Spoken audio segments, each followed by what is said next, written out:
Jason Stearns, bonjour. Bonjour. Quelles sont les grandes lignes de l'accord qui doit être signé ce vendredi? Bon, on ne connaît pas le contenu exactement, mais ce que nous pensons, c'est que ça sera un accord, comme beaucoup d'autres accords dans les 2 décennies passées entre le Rwanda et la RDC, qui sera basé sur le principe que le Rwanda se retire et que le Congo mène des opérations contre les FDLR, ce groupe rebelle rwandais. Donc, c'est le point, je pense, le plus important de l'accord. Parmi les points les plus controversés pendant les négociations, je pense, c'était le fait que cela soit mené simultanément. C'est-à-dire que le Rwanda retire ses troupes et d'une façon simultanée, la RDC commence des opérations contre l'FDLR. Le problème avec cela, c'est que, comme c'est simultané, les deux côtés peuvent dire que l'autre n'a pas tenu ses promesses et que le Rwanda, surtout côté FDLR, que le Rwanda puisse dire que l'armée congolaise n'a pas assez fait contre l'FDLR. Cela est d'autant plus vrai que les FDLR se trouvent, une grande partie au moins des FDLR, se trouvent sur le territoire contrôlé par l'M23 et l'armée rwandaise actuellement. Donc, c'est parmi les grands défis, je pense.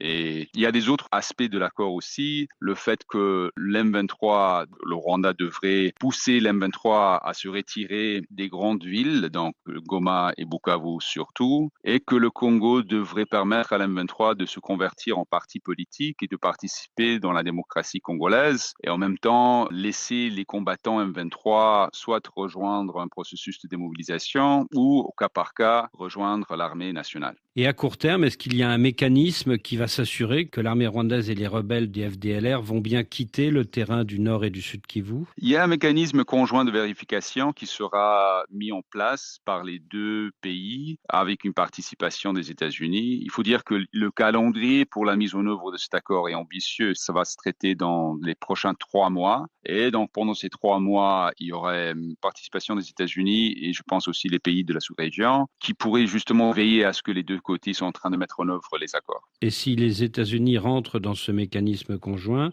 est-ce à dire que les satellites d'observation américains vont aider à vérifier tout ça? Je pense, donc c'est depuis 2023 que les États-Unis se sont vraiment engagés, ils ont mis des ressources, surtout dans la collecte des informations, des renseignements dans la sous-région, et je pense que ça va continuer pour la collecte des informations. Qu'est-ce qui garantit que l'armée rwandaise et les FDLR vont se retirer du champ de bataille? Il n'y a pas de garantie comme telle, donc je pense qu'il faut se poser la question, qu'est-ce qui motive le Rwanda et la RDC à signer cet accord aujourd'hui? Donc je pense qu'il y a des bâtons et il y a des carottes.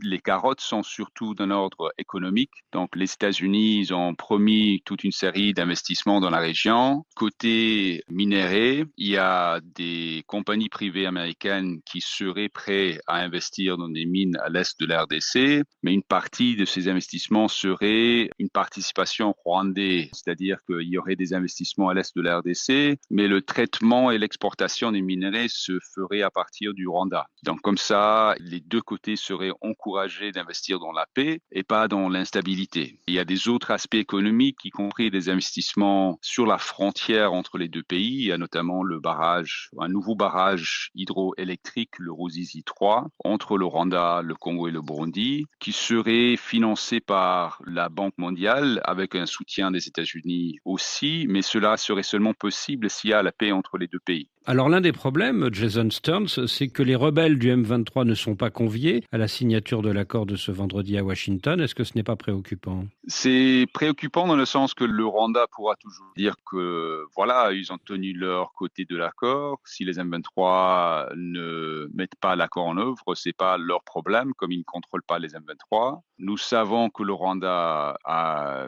une forte implication dans la gestion de l'M23, si on peut le dire ainsi, mais il pourrait toujours nier cela. Alors en effet, le gouvernement congolais espère que si l'armée rwandaise se retire du terrain, le M23 va s'effondrer, mais est-ce que c'est si simple que cela? Ce n'est pas si simple dans le sens que dans les mois passés, l'M23, surtout depuis la prise de Goma, a mené des opérations très sérieuses pour recruter des milliers de nouveaux recrues, pour amener toute l'élite locale dans des camps de formation, pour mettre en place une administration parallèle sur le terrain avec des services services de taxation, des services d'administration, pour peser sur les chefs coutumiers de se réorienter vers l'M23, etc., etc. Donc, il sera difficile de démanteler tout cela. Et donc, je pense qu'il est important pas seulement que l'accord soit signé, mais que dans la mise en œuvre de cet accord, il y ait un suivi pas seulement des États-Unis, mais de tous les autres acteurs impliqués de la sous-région, des Nations Unies, de l'Union africaine, pour veiller à ce que l'M23 aussi rejoigne le processus de paix. Avec Joseph Kabila et Corneille Nangaa.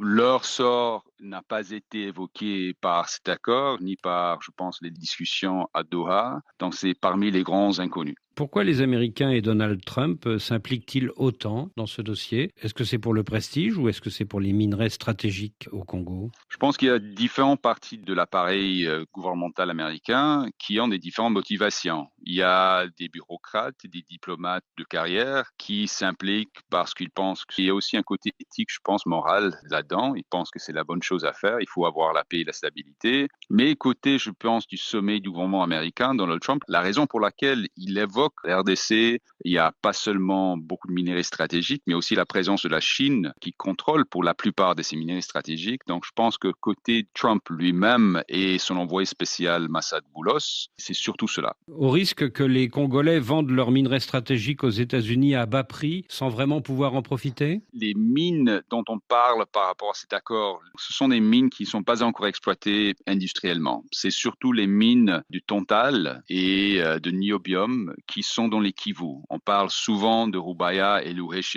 Ces deux mines qui sont actuellement contrôlées par l'M23 et ce sont des mines qui sont exploitées artisanalement mais pas industriellement. Et là, donc, l'idée serait que ces mines soient exploitées par des compagnies américaines avec toute la diligence requise demandée par les lois américaines. Au moins, c'est ça la version du gouvernement américain. Le prix, est-ce que ce serait un prix plus bas qu'habituel? De ce côté-là, il n'y a pas de transparence, on ne connaît rien par rapport à ces négociations. Mais c'est l'un des enjeux à venir. C'est l'un des enjeux. Et ce qu'on ne connaît pas, c'est est-ce qu'il y a des autres deals qui pourraient se référer à des mines beaucoup plus importantes par rapport à l'économie mondiale, les mines de cuivre et cobalt dans le sud de la RDC, qui est bien sûr très loin des zones des conflits, mais qui est beaucoup plus important par rapport à ce conflit entre la Chine et les États-Unis, les mines de cobalt et de cuivre. Jason Stearns, merci.